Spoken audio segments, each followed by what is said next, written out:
People who've been watching for a long time are going to remember my next guest, but it's been a long time since we've had him on, so I'm very pleased to welcome back Bobby Powell. Bobby, how are you today?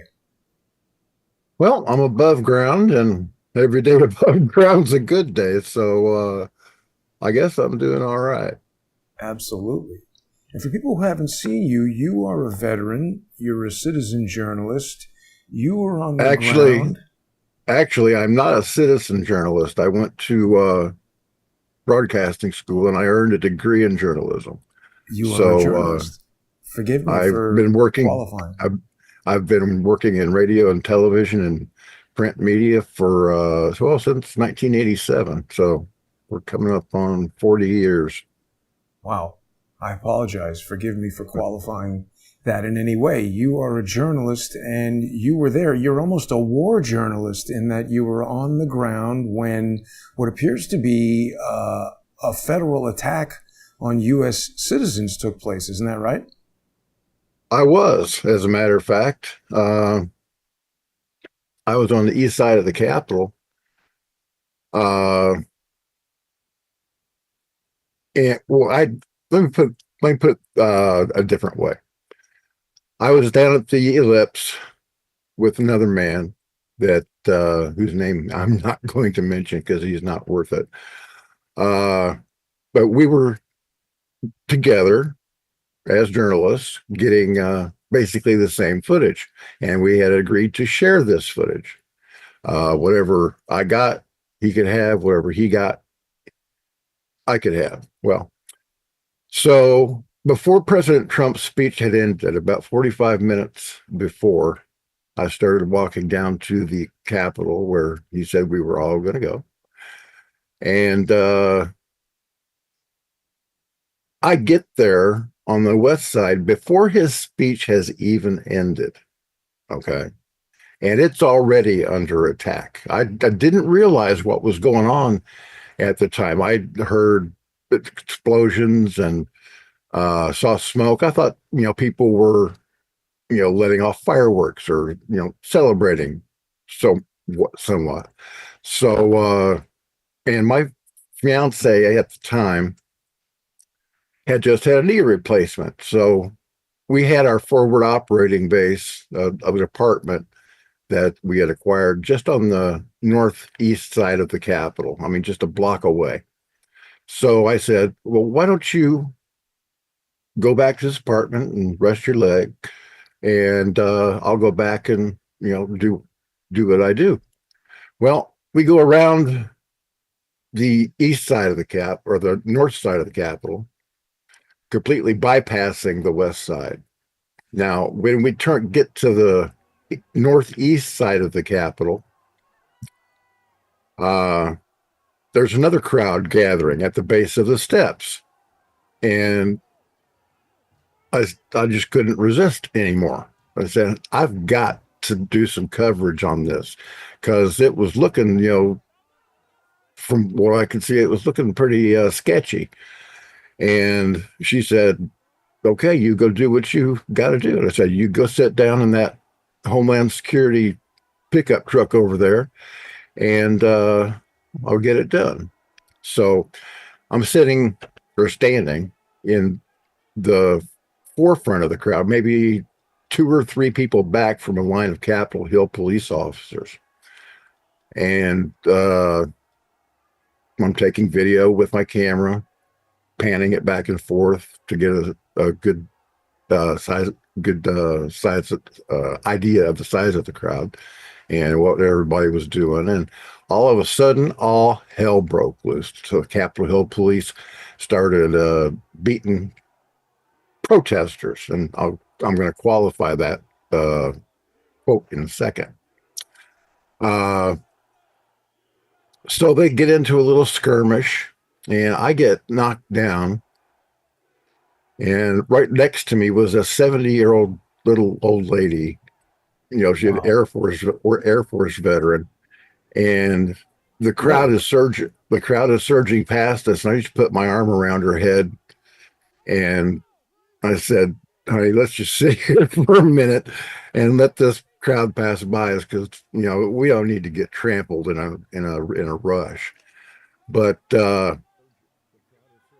once the majority of the crowd had passed, I walked up the Capitol steps because the police had retreated, and I started taking video. And the first thing that I see was that Hunter Emke, which you just showed on your screen, breaking the Capitol window. He is a Antifa BLM supporter. I've spoken with his mother, and I've texted back and forth with him over the last 4 years. Okay, that's going to become an important thing here in just a second. Okay. So that man right there in the black cap with the camelback is going to be playing a role in just a moment. He is a federal agent. I have confirmed his identity.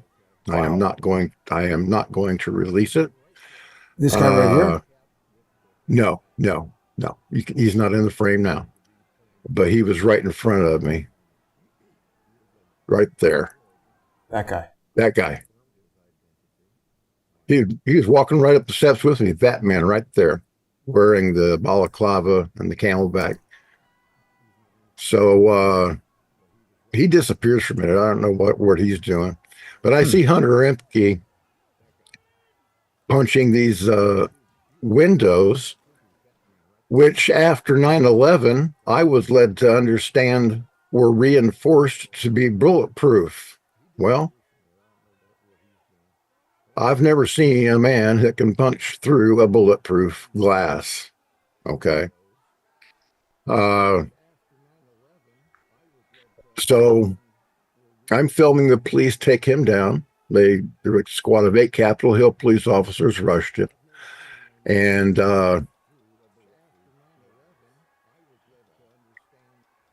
they arrested him. Okay. Now they take his ID and they let him go. Wow. That's a tactically sound decision, because how are they going to protect a window that's been broken and try and hold a prisoner at the same time? Okay, so as I'm capturing this video, I'm hearing their radio transmissions. Okay, so they're the officers, pulling him back, and if you raise the audio, you can hear the crowd shouting, "You're not going to take him." I'm hearing their radio transmissions. Okay, so the officer. They're calling them traitors, saying you're not going to take him. This guy's yelling. Yeah, we're going to go inside. That's what they're saying. Take him. I'm hearing their radio transmissions. Okay. Oh, sorry. I've got our video playing somewhere here. Let me turn that off. Yeah. Okay. Time and we're all going through there. So, okay, please carry on. Okay, so now, after they let MP go, this squad of 8 Capitol Hill police officers is doing what I would expect them to do. Stand and guard that window to prevent protesters from going in. But they receive a radio transmission telling them to displace and leave that window completely undefended. And here they are walking away. That makes no sense at all.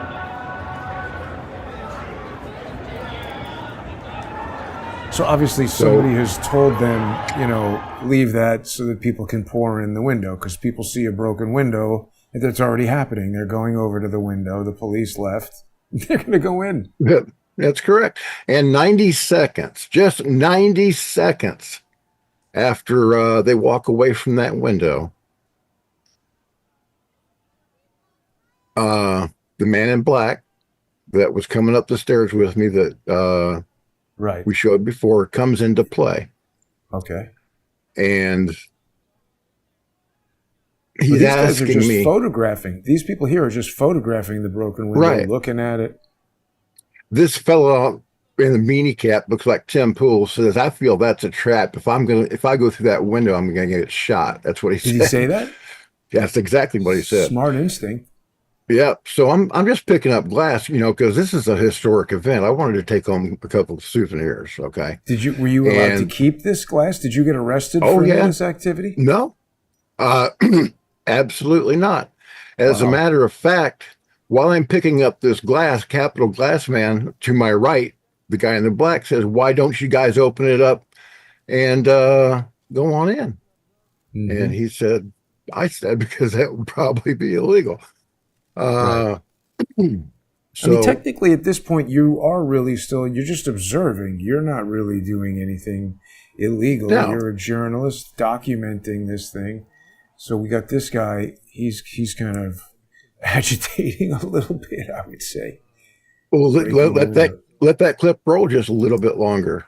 Yeah. So this guy There he now is. opening. He's pulling that. That is not bulletproof glass. Now, who's this guy with the flag who moves him out of the way? His name is clip roll just a little bit longer. They're I can't remember his name right off the top of my head. Gavin Kroll. Okay. He is an anarchist. He contacted me 4 months after the Fed's direction and wanted to tell his side of the story. And he told me that he was an anarchist. Uh-huh. Okay. So they were not mega protesters. One was Antifa and BLM, and the other was self-proclaimed anarchist. Now, after I'd kept a few people out of that window, the action shifted over to the Capitol doors. And so I go over there and I start shooting video. And there's a man, you can see him right there in the lower left corner of that video. He's holding the Capitol doors open with a pole and pushing people inside. I know he was pushing people inside because he tried to push me inside. You watch the forward motion of my camera. That's Matthew DePerno right there. Or never mind. Isn't that the guy who committed suicide? Yeah. So he's standing there, holding the door open with a pole. Oh yeah. I see. And there's Zachary Allen coming right out there. Okay, now this clip coming up is a reverse angle of him. He's called Capitol Doorman. This was taken by one of Ford Fisher's videographers. And you can see how he's holding the door and just absolutely allowing people to come in. Is it tear gas coming out of there? People. It is tear gas. As a matter of fact, that's what put me out of commission for a few minutes, because just as he had tried to push me in, Senate doors opened and a bunch of Capitol Hill police came out and started spraying tear gas. And I got a load right in the face. So I was functionally blind at this point right here. But fortunately, Ford Fisher's videographer, I think his name is Paul Mulholland, was also capturing video of this man from a different angle. Okay. And him, I have not been able to identify. But the door guy, the pole guy. The Capitol Doorman, yes. Now, here's the thing. You were talking about the legality of my actions just a moment ago, okay? They were perfectly legal. Okay, pause that clip right there for a second. Sure.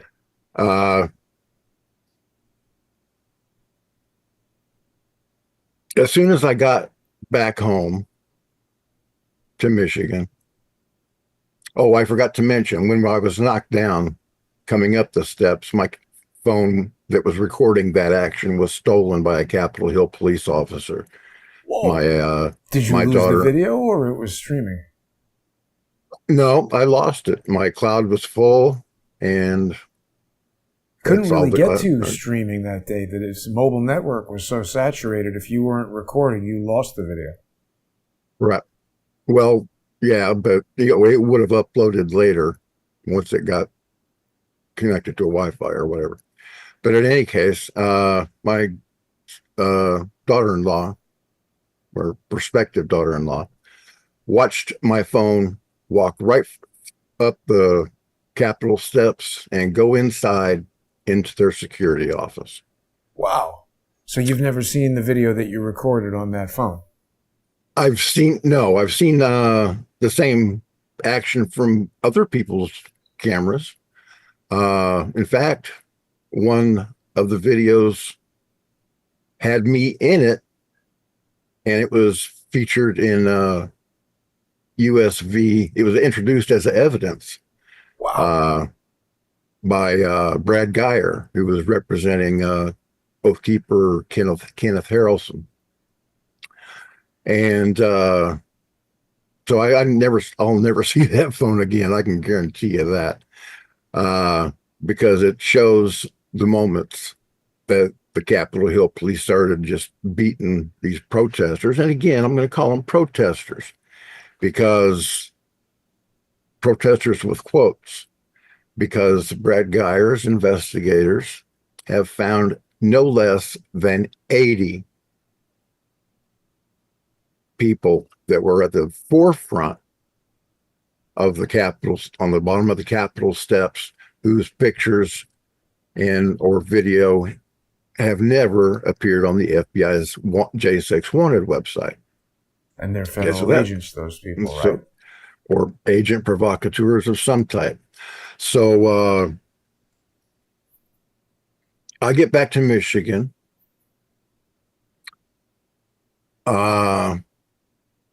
And get all my stuff together, search through my footage for the most important parts, and I sent it to the FBI, 29 minutes of it. And I sent it to the FBI on January 15th, 2021. And I got a call back from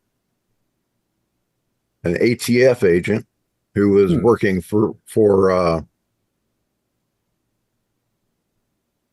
Homeland Security. You know, he was part of a task force. And I told him what I saw, and I sent him, and I, made sure that they had the video. And I offered to come in and sit down with them, give them an interview, and all of the video that I had recorded on the 5th and 6th. Okay. We're talking several cameras worth. Okay. I think it's like, in about 5 hours. Okay. You would think that they would want that. Yeah. Also eyewitness testimony. I mean, you're kind of, this is good stuff. You'd think that they would want that. I have offered to come in and give them an interview and all of my video 7 times. And they don't want it. And they didn't want it. They didn't want to talk to me. Okay. And so that's that. But they also didn't arrest you. Isn't it true that there's a lot of people who got arrested who were just, I mean, Owen Schroyer didn't even go in the building and he got arrested. They certainly could have arrested you if they wanted to, right? Yeah, they sure could have. But then all of my video would have to be produced in discovery. Evidence, right. Wow. And so, they're afraid. Because it shows federal actors, whether they're FBI agents, they're contractors, or I know that HSI was there, Homeland Security Investigations. Wow. I know that the FBI was there. I know that the CIA was there. I know that there was even some Ukrainian mercenaries. Yeah. There's one guy by the name of Sergei Dubinin. Right. He was photographed with the guy with the bullhorns. Oh, the QAnon shaman. Yeah. So, and they also were. For 1 second, Bobby. Sorry to interrupt, but we should stick on this Sergei Dubinin guy, because he's important. He was also in Ukraine at the Maidan Square Revolution, wasn't he? Is that the guy who I'm thinking of? Yes, that's exactly right. And that's where the CIA connection comes in. So, but he was on the west side mostly, and I never saw him myself. I only know he was there because of video and pictures that I've seen. It's hard to find him. How do you spell his name? Do we know? Anyway, keep going. I'll find him. Okay. So you were talking about grandmas getting pushed around or chased after and arrested and locked up. And I've testified for the defense in 3 January 6 trials in DC District Court. And let me tell you, Jason, all 3 of those trials were communist show trials. There was no truth, no justice, nothing. For example, Rebecca Lavrance, the praying grandma. This was the 3rd trial. Oh, let me back up. Let's go with the first trial. That was U.S. versus Nancy Barron. And she had gone in the Capitol doors, also pushed in by Capitol doorman. And that's why my video was relevant, because, she's in it. So that's why I was called as a defense witness. Prosecution spent 6 hours, the entire morning and a couple hours after lunch, trying to keep that video out of evidence and me off of the stand. Wow. When they failed, they threatened me in a blatant attempt at witness intimidation. What do you mean? What'd they say? They said, Mr. Powell, you realize that you could be charged for being in the Capitol. I said, no, I can't. I never set foot in the Capitol. There were 2 scheduled rallies at the Capitol. When I got there, there was no barricades, no police tape, no nothing. All that stuff was gone. So, the people that came after that initial surge of protesters, like with Ray Epps and Ryan Samsel, pushing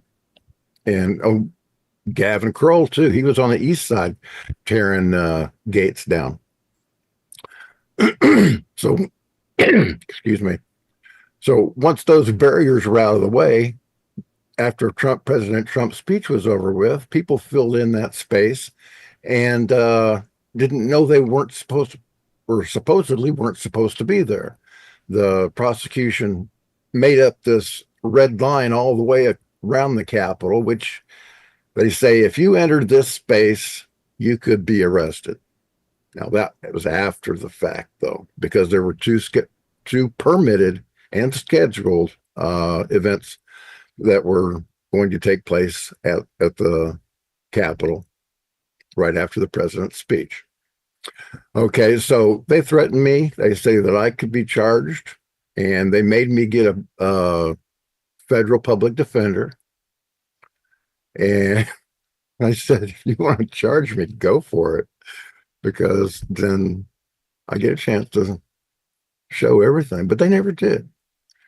But they did try to keep my video out, and they asked me, Mr. Powell, the first question out of the prosecutor's mouth when it came my time for cross was, Mr. Powell, isn't it true that you're paid to be here today?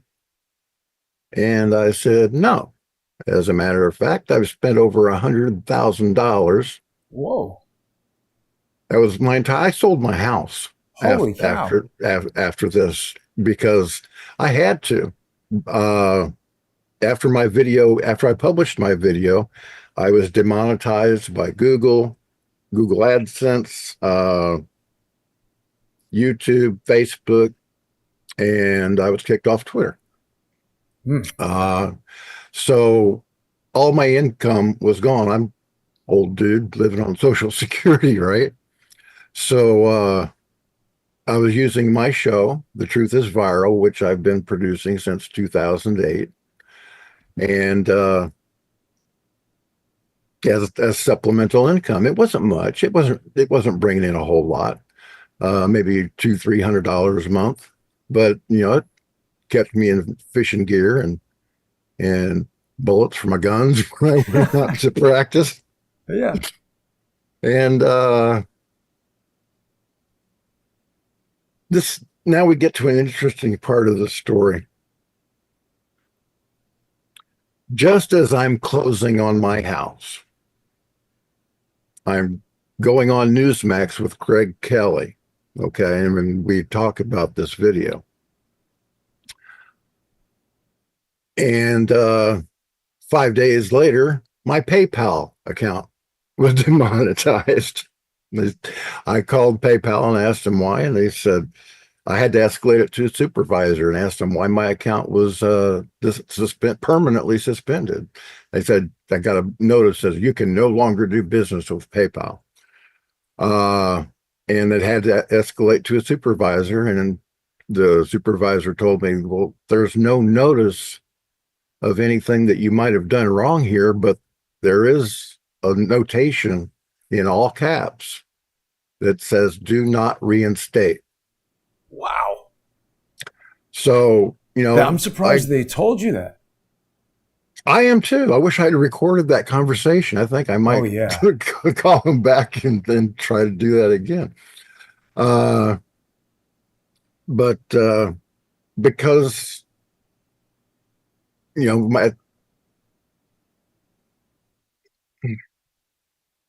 because I didn't have enough money anymore to pay for the mortgage on my house, I sold it and took the proceeds from that and the garage sales that I had, just sold everything. And I bought a fifth wheel camper now, because I knew that I was going to have to, do something. I had to have some place to live. Okay. My kids were grown. It was just me. I can live in a fifth wheel. Okay. But I also worked as in addition to producing my own show, I also worked as a morning radio show host for news radio, WCHY 97.7 in Sheboygan, Michigan. And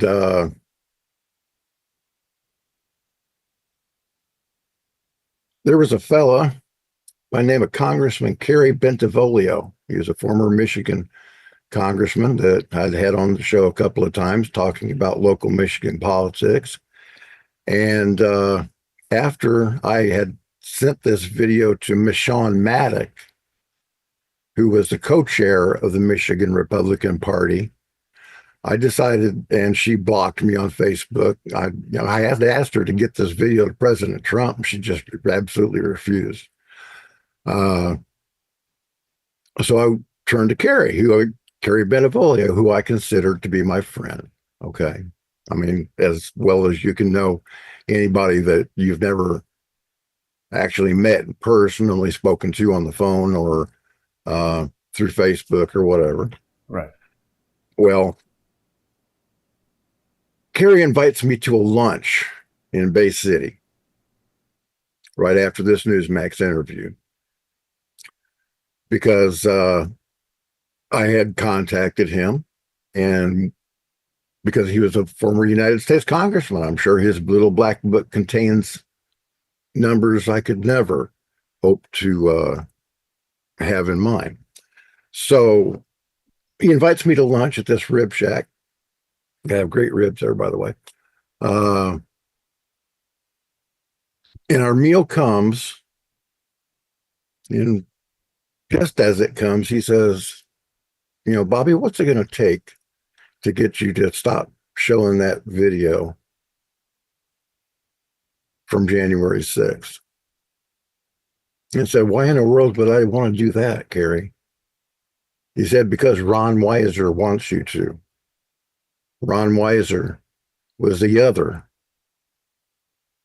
Well, he was, like, Michigan's weird. They were co-chairs, but Ron Weiser was like the head, like president and vice president. Ron Weiser was the head of the Michigan Republican Party, but Michon Maddox was like his vice president. Okay. If you want to do a federal level thing. So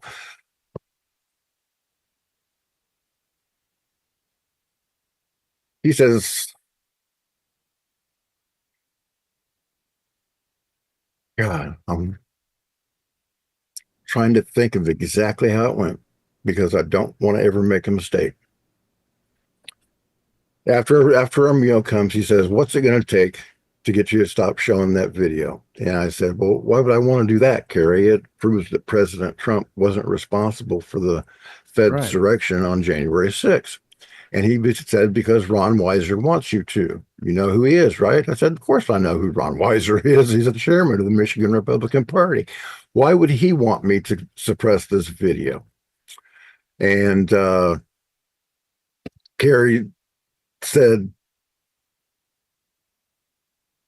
he didn't answer my question as to why Ron Weiser would want this video suppressed. But what he did do was come back with he just said, how about $100,000? I thought he was kidding. Just pay you to stop showing it. Yeah, I thought he was kidding. I said, Kerry, get the hell out of here, man. That's ridiculous. You got to be pulling my leg. And he looked me right in the face and he says, how about $200,000? Wow. Okay. And you're in a tight money situation here. Had to sell your house and everything. Well, yeah. They're really trying to put pressure on you. Yeah, they were. But I told Kerry that he can go back and tell Ron Weiser that he doesn't have enough money to buy my honor or my silence. Wow.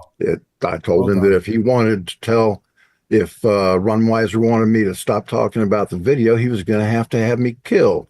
Ooh. At which point, Congressman Bentivolio told me that could be arranged. No way. He said that? Oh, yes. He said you that. Didn't record that. I don't normally whip out my phone and start recording conversations when a friend when a friend invites me to lunch, and once again we're going to use that air quotes for the word friend. Right. I've learned a lot about friendship and supposed friendships since this all started. Is this guy still alive? Yeah, he is. He was. Wow. It on my my pinned thread on X is bonus footage from Nick Searcy's. He was Nick Searcy's movie War on Truth, and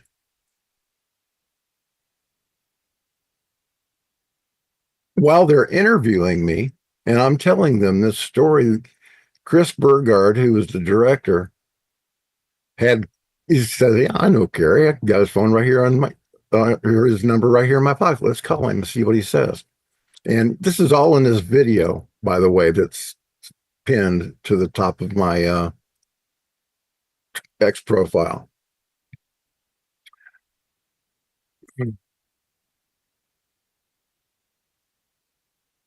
So where was I, Jason? What was I saying?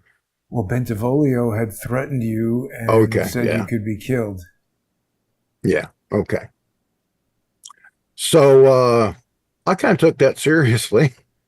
Right. And I decided to beat feet back home to where I grew up, Florida. I have some friends down here yet. And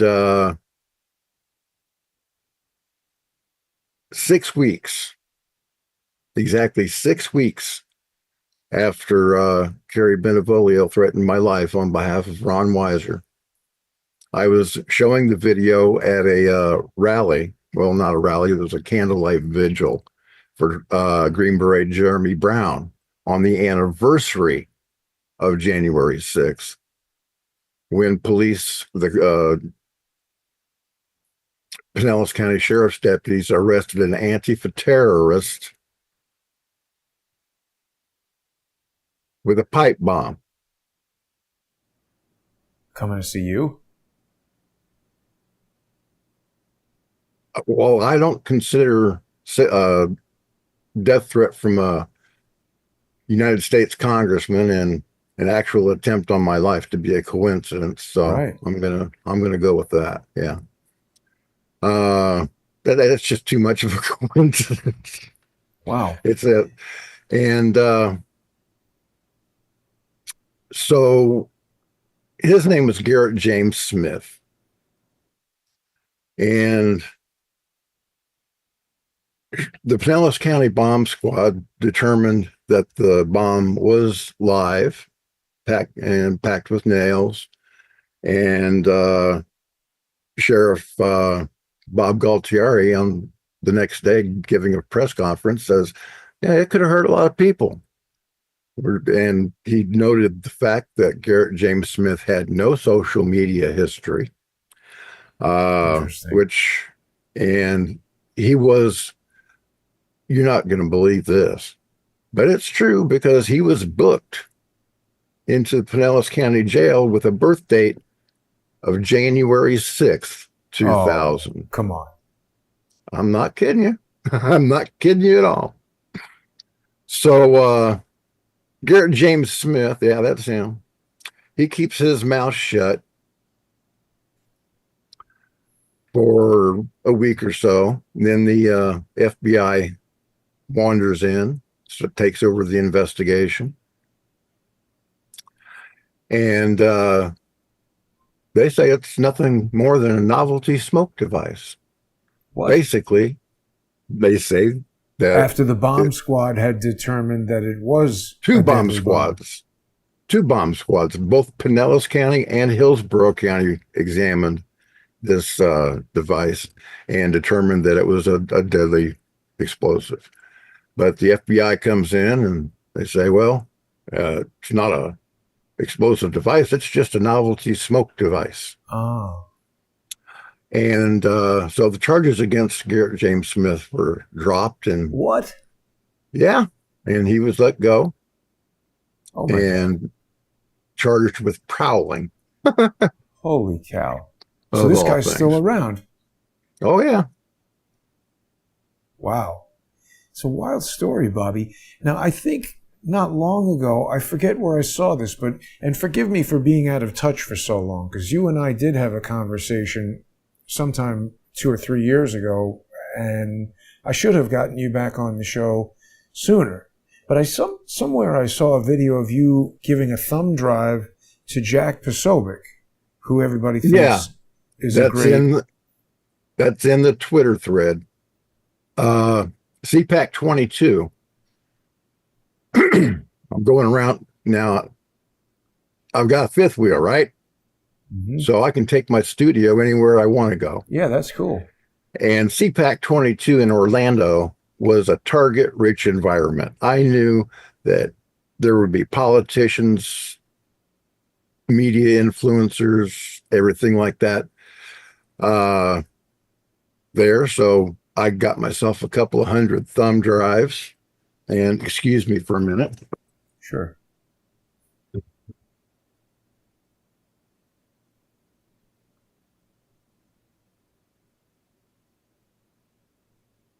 And I wrapped them up in these little envelopes. Yeah, these little envelopes I had made, and it included a thumb drive with a video in it. 3 pages of written text, photographs, my website, and my business card.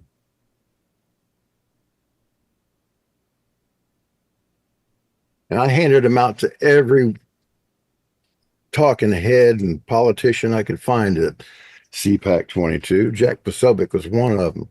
Here he is. Should we listen to this? I think we should. It's very short.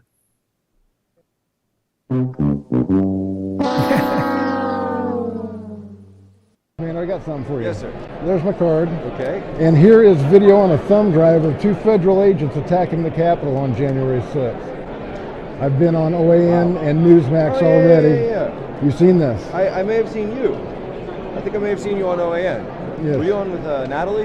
No, I was on with Dan Ball. With Dan Ball. Okay. And Greg Kelly on Newsmax. I'm trying to make sure. You know, I see you on Newsmax too, actually. With Greg Kelly. Yeah, that Greg makes Kelly, sense. Yeah. I'm coming from OAN. Yeah. Was there prior. Right. Well, I'm just Still friends. good. I'm just trying to get Just this into everybody's got a good hands. offer, you know how it goes. Yeah. I'm just trying to get this into everybody's hands because I appreciate that. You know, it's yours to do with as you will. I don't want a single cent from it. Put it on whatever show you happen to be on. Just mention my name and go see Bobby. Guy, we're going to take a look at this and we're going to dig into it. It's got some information for us, some videos. So we're going to take a look at it. Okay. Great. Thank you again. Thank you, friend. Good week, sir. Good week. But he just never played it, never did anything with it. He never did. As a matter of fact, when I contacted him later on Twitter, he blocked me. Yeah. Jack is an asshole, I'm sorry to say. And I Okay, think now, the intelligence he operative. is naval intelligence. And as a Marine, I can tell you the naval intelligence is an oxymoron, like jumbo shrimp. Okay, they think they know what they're doing, but they really don't. No plan, no matter how well thought out, survives first contact with the enemy. So you have to have contingency plans. I just had, while I was underneath my drawer there, just happened to pick up my little glass there. Oh, that's the smashed glass from the window. That's the smashed glass. And it has been sent off for analysis. To see if it's bulletproof, you mean? Or how old it is, anything that they can tell me about. Oh, maybe they just replaced it so that it could be smashed. Exactly. I mean, come on. How do you punch a window into one of the most secure buildings in the country? It doesn't make any sense. So, Bobby, what do you think will happen? I mean, now that we have, it's a fascinating story that you've got here. Obviously, you've captured some exceptional footage. We've identified some anomalies in that, big social media influencers and people like Brandon Strzok, for instance, or Owen Schroyer, for instance, they jam up those guys, they put them in jail. Hundreds of thousands of people who they want to be afraid are going to hear about that and say, oh, those guys went to jail. No offense, you're not a social media influencer on the level of those guys, so there's not as much cachet in arresting you. But as you rightly point out, all of your evidence would have been brought out in court. So obviously this is such a contrast because I don't know that much about Brandon's case, but I know that Owen didn't even go into the building. So it's pretty weird how they targeted certain people like that, avoided you. But now we've got Trump there. And we've got Trump's DOJ with Ed Martin and all these people. You would think that this evidence would be helpful and would be wanted, no? Okay, two things. First, Brandon Straka.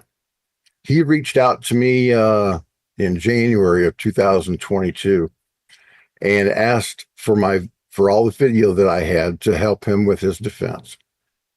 Okay, so I gave it to him. And what does he do?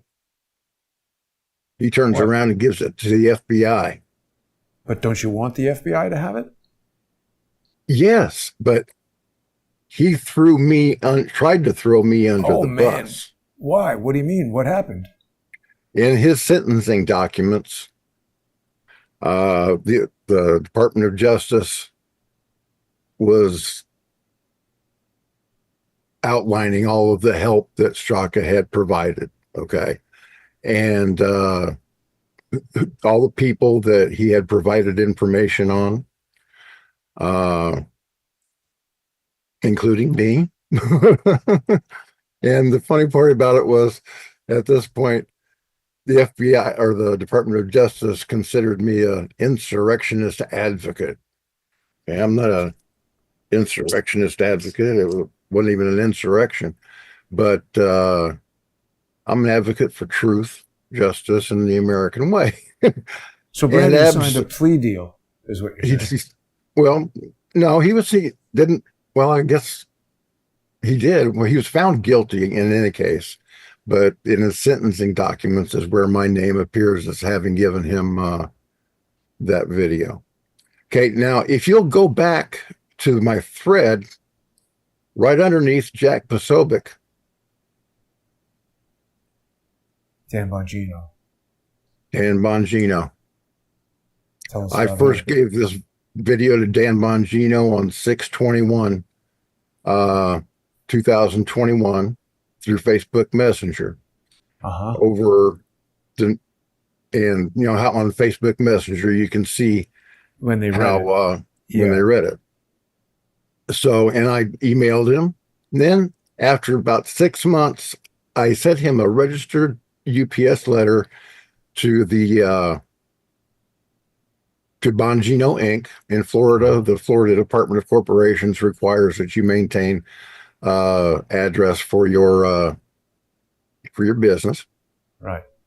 And that's publicly available information, searchable by anybody with a computer. So I sent this thumb drive, the 3-page document, and well, it was 4 pages about it, and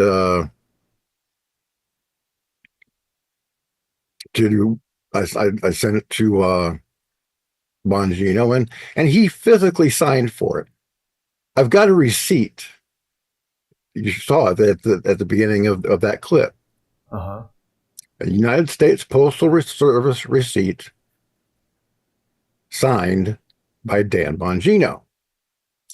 Okay, now at this point, it's December of 2021. And I start telling my viewers and listeners, because I had faith in Dan Bongino. I started saying that he's on the case. He's going to do something about this. Months go by. And I go and I'm still not getting any feedback. Actually, I did get some feedback.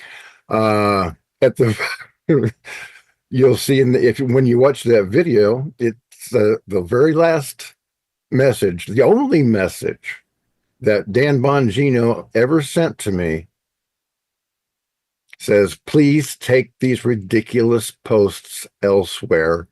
Thanks." Wow.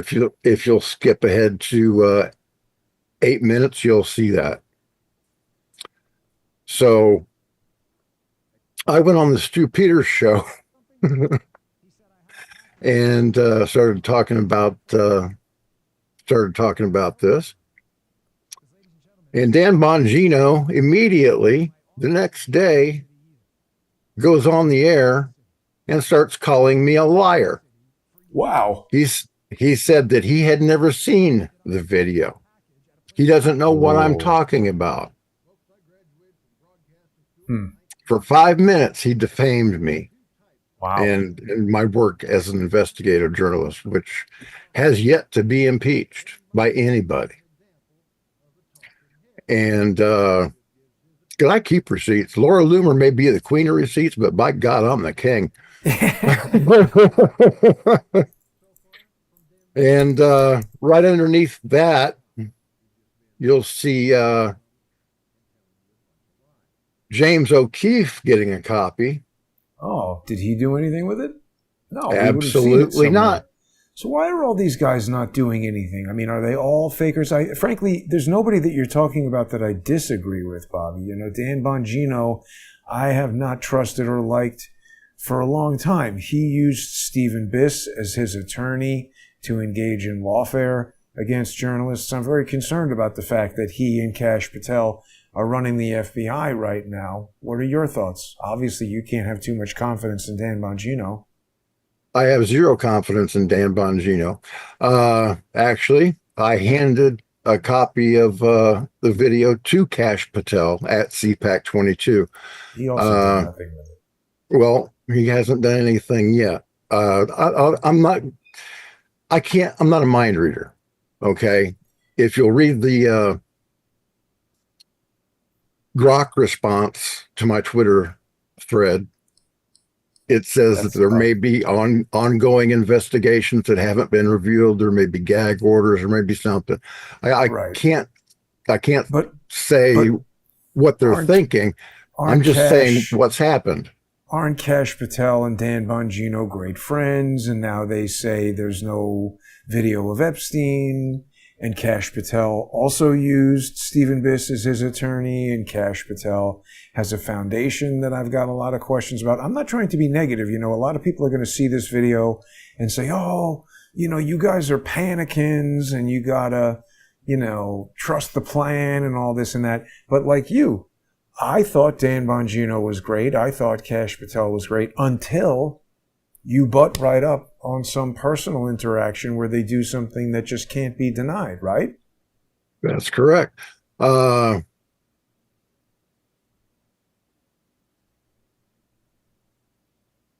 don't know why this isn't getting more airplay. Okay, so last year, I guess it was about 13 months ago now, Conocoa the Great on X retweeted my video. Benny Johnson showed it on his show. That's interesting. So I said to myself, well, hey, Benny Johnson should get the whole package. So I did the same thing. I went to the Florida Department of Corporations and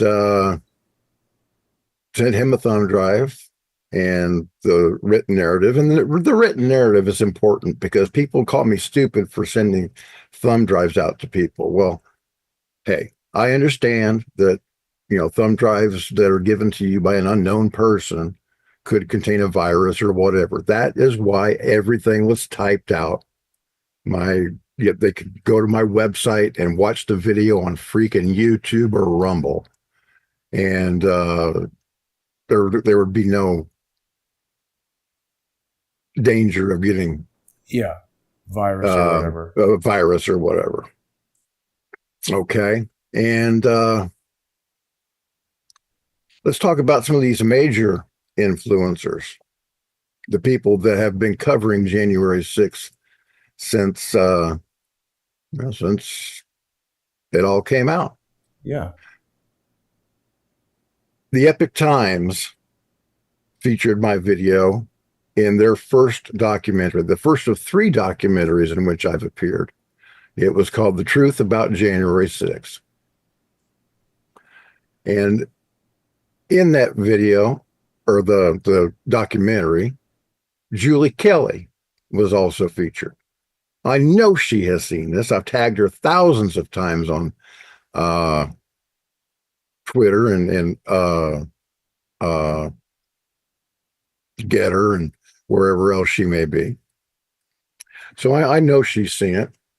And she's never said anything about it. She knows who I am because when she got into a fight with Kyle Serafim, or not Kyle Serafim, but Shipwreck Crew, that lawyer at J6 lawyer who's, you know, just pretty much stole everybody's money, didn't do a lick of work. I said he was the worst J6 lawyer in existence, and Julie Kelly retweeted that. So she absolutely knows who I am. Okay. And she's seen the video, but she hasn't done anything with it. That's crazy. And who was Julie Kelly? I don't know. Before January 6th. She was a food blogger, a Democratic food blogger. Okay. And same thing with the guy over at the Blaze, Steve Baker. Oh yeah, what's with him? He was a blogger. I wasn't familiar with him, but somehow he gets all of the stories, and Julie Kelly gets all the scoops. I don't know where they're getting their information from. It's being fed to them. I had to block Steve Baker due to the same symptoms as Jack Posobiec. They're both assholes. Well, that is a fact, because Steve Baker and I were also connected on Facebook.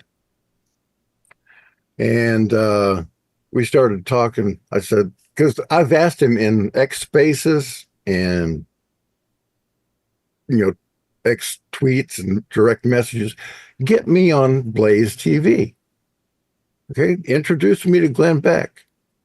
And he says, I don't have any contact with Glenn Beck. He's got gatekeepers. So doesn't he appear on Glenn Beck? I think Yes. I've seen him on there. Yes, he does. It's like he's thinking that he's like a Howard Hughes type figure that hides out from everybody, or whatever. Is absolutely unreachable. Well, that's not true. I've been in journalism for almost 40 years now, and every job I've ever had, I was able to walk into my editor's office by knocking on the door and sitting down and talk to him about whatever. But Steve refused to put me in touch with Glenn Beck. He refuses to write about me, about my video. And I asked him privately on Facebook, and I've got all these screenshots. I'm not going to put them out yet. But I asked him privately on Facebook, why? And why isn't he doing anything about it? He says to me, everybody has seen your video by now. I told him, no, everybody has not seen the video by now. No, I think a lot of people have not. And also, when you explain it, I mean, you know what it is, Bobby? I've seen the video, I'm aware that you had video, but until today, when you come on and explain it in the way that you are, it's a compelling story that I don't understand why. I mean, look, obviously, I remembered who you were. And when I saw your encounter with Jack and that he wasn't doing something with the video, I was like, oh, yeah, I know Bobby has video of January 6th. And that's why I wanted to have you on. And now that you're explaining it, it's so important. Well, let me give you a little list of people that have taken possession of this video. I've personally placed it in their hands. 25 members of Congress. 4 of them were on the select subcommittee for the weaponization of the federal government, including Matt Gaetz, Representative Thomas Massey, Greg Steube, and committee chair Jim Jordan. Okay. I've given it last time I was in DC for let's see, which one was it? Oh, yeah, it was when there was a private congressional screening of the Epic Times movie, the second Epic Times movie, January 6th, The Real Story of the Long Road Home. There was a private congressional screening hosted by Senator Ron Johnson.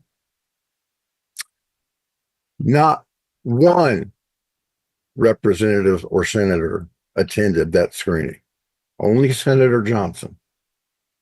And I live in Florida in Greg Steube's district. We were actually on the same flight from Sarasota to Washington, D.C. And as we're standing in line to board, I say, hey, Greg, you going to come to that private screening of my video tonight? And he said, you bet. I'll be there. And he wasn't there. And then he wasn't there. Wow. I think the reason people are so scared of it is because the insurrection, the Fedsurrection, includes people on both sides of the aisle. Oh, absolutely. Okay? But I think the bigger deal, I'm sorry to interrupt you, Bobby, but I think the bigger deal is you've laid out a story for us here. I mean, look, it's not like we're a week into this, you know. January 6th was 4 years ago, and now we've got another administration in there. You've already interfaced with Dan Bongino. You've already interfaced with Kash Patel. Those guys have been there for months. We're never going to get to the bottom of this, are we? I don't know. As Grok said, there may be ongoing investigations that haven't been released yet.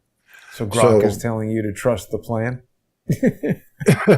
Well, I don't need to trust the plan because in I think it was March of 2022, President Trump's lawyer, Peter Tickton, his lifelong friend, they went to military schools together.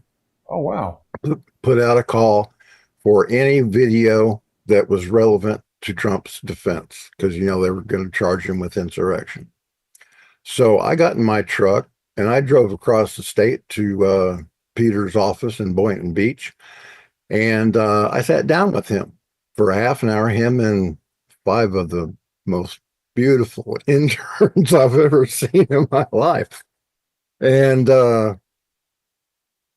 we talked for about half an hour. I walked him through the video and said, I've been trying like hell to get this video to President Trump. And Peter Tickton tells me, well, you just have. Now that sounds pretty good. I'm going to fast forward just a little bit to the third trial, which was United States versus Rebecca Laverns, the praying grandma trial. As I said, the judge I was on stand for 2 days. The first day, the judge told me I was to have no contact. I was not to discuss the case with the attorney who brought me. What? Roger Roots. I was not to discuss the case with Roger Roots, the defense attorney who brought me up there to testify on behalf of Rebecca Laverns. I mean, isn't that crazy, though? Isn't that you're the defense witness? It is. So, now through all 3 of these trials, the prosecutors lied. They withheld Brady material. They deceptively edited my video so that Capitol Doorman couldn't be seen. And they wouldn't let me. That's very telling, isn't it? Yeah, they wouldn't let me tell about the police transmission that I heard with my own ears, telling the Capitol Hill police officers to walk away. They said it was hearsay. I said, yeah, I heard it, and I'm saying it. Anyway, this last trial, the judge wouldn't let me speak with the defense or refer to the defense attorney. They wouldn't even allow me to refer to evidence that had been introduced in other trials, like U.S. versus Nancy Barron, with the list of with all of his information. This is already in the court system. It's already evidence, and they would not allow me to refer to it. I think they want to put restrictions on you so that if you do any of this stuff, they can find you in contempt of court and start putting you through the ringer. Yeah, well, they almost did, because I got into an argument with Judge Farquhar, because the prosecutors were telling blatant lies. They said that Hunter Emke and Gavin Kroll, the redheaded kid that the Capitol glass man tried to blame for breaking the window, they said anything that I've learned after they were mega supporters. Okay. And I had the proof this time on the cell phone in my pocket. And I said, Your Honor, the prosecution is lying to this court. They are lying to you, and they are lying to the jury. And I have the proof on a cell phone in my pocket. Hunter Emke and Gavin Kroll are BLM and Antifa and anarchists, and they're telling you that they're telling this jury that they're mega supporters. Wow. I've got text messages from Hunter Emke's mother saying that he was sympathetic to BLM and Antifa. I've got this interview with Gavin Kroll. It's about an hour-long interview in which he admits that he's an anarchist. He wasn't there because he particularly liked Trump. He just wanted to be there. Gavin Kroll, by the way, is a convicted, I found this out later, is a convicted sex offender from Nebraska. So that may be how the FBI got their hooks into him. So I'm getting into it. We're literally yelling back and forth, me and Judge Zia Farquhar. And he says, Mr. Powell, nothing that you have learned since January 6th is relevant in this case. Wow. This guy is a criminal, Farquhar. Oh, he sure is. And he said, you are to answer the questions put to you as briefly as possible with a yes or no if you can. And I continued answering the questions put to me by defense attorney Roger Roots under those restrictions to the best of my ability.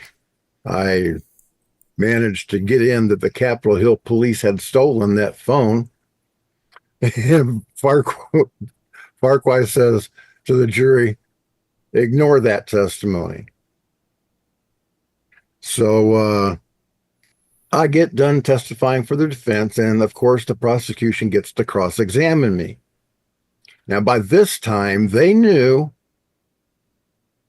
that I had identified Capitol Glassman as a federal agent, an FBI special agent. Okay, so he's a little higher up on the rung than your average foot guy on the streets. So when it came the prosecution's time to cross-examine me, they said, Your Honor, we have no questions for this witness. They didn't see any benefit at all in allowing me to say another word. No, you would have blown their whole case.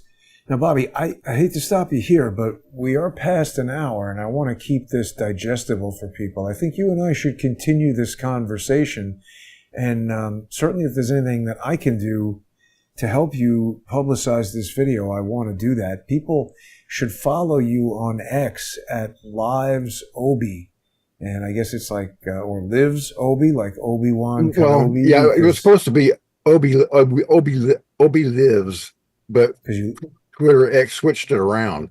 Oh. Well, but because you kind of look like Obi-Wan Kenobi, and if they strike you down, you shall only become more powerful than they can possibly imagine.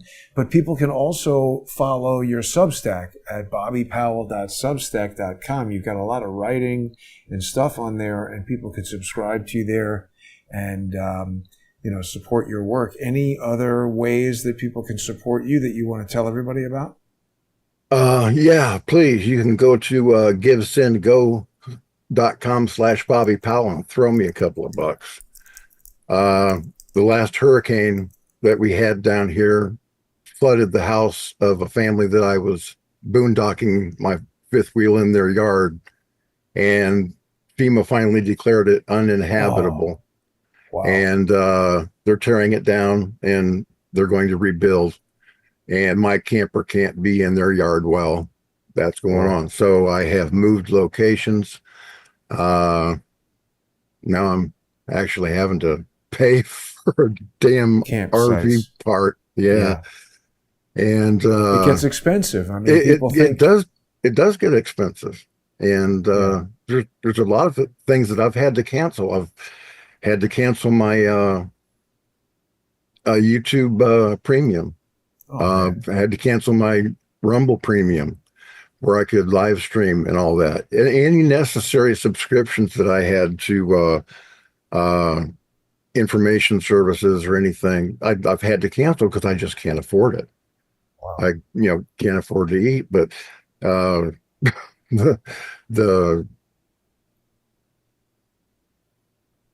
yes, I'll end this with one last shocking bit of information. After the prosecution dismissed me from the Rebecca Laverin's trial, I went back to my hotel and got out of my monkey suit, went to lunch, and came back to watch the second half of the trial from the gallery. 5 minutes after I sat down, I started having my 8th heart attack since January 6th. Eighth. I've got 7 stents in my heart. Oh my God. and a 25% ejection fraction. I think they're just hoping for me to die before they do anything. But so yeah, you can help me out there, because then I can start getting to work again. That heart attack was a pretty bad one. Wow. And it kept me from publishing anything for almost a year, because I can hardly breathe. I can sit and talk, but my legs will swell up. Okay, I'm on many medications, some of which my Medicare and my Medicare supplement won't pay for.